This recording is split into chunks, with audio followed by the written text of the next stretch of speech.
Tuanzie kwanza pale ambapo ulipoanza kutizi kwenye mitandao kwenye green ile watu walianza kustuka bana Mbosso kitu gani kinakuja. Kwanza tuambie kwa nini umechagua green?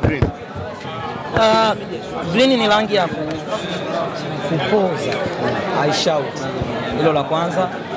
La pili, green maana yake inakuruhusu kama mtu ambaye unasimama kwenye traffic light unakuwa unaelewa hapa kuna red, kuna yellow na kuna green.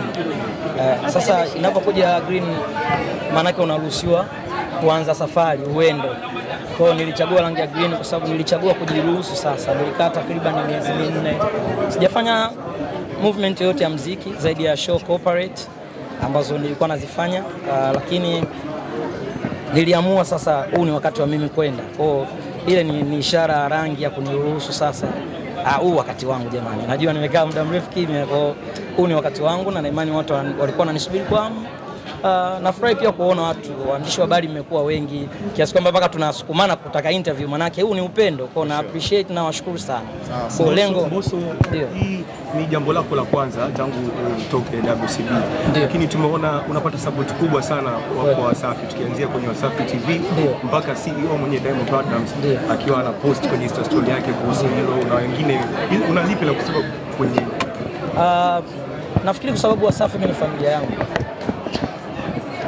Ngoja nikuweke sawa kitu kimoja. Mimi na Wasafi kilichobadilika ni mikataba ya muziki. Karatasi, yani ni karatasi tu ambalo sisi wandengereko tunaita kusosa. Unaweza kalichukua kaenda kusosa. Elewa. Kwa hiyo ni karatasi ndio limebadilika, lakini sisi ni binadamu, ni familia. Same na media nyingine. Ndio maana ukiangalia bana yangu ina media almost zote ambazo unajua, kuna Crown Media, kuna Clouds, kuna EFM, kuna Wasafi, kwa sababu ni familia zangu, ndio maana zimenisupport. Na kama mlikuwa mnaona hata vitu vyangu walikuwa wananipostia, so tu hata blog tofauti, maana yake ni familia zangu. Tumevuka chumba namba 1 na namba 2. Kwa nini room namba 3?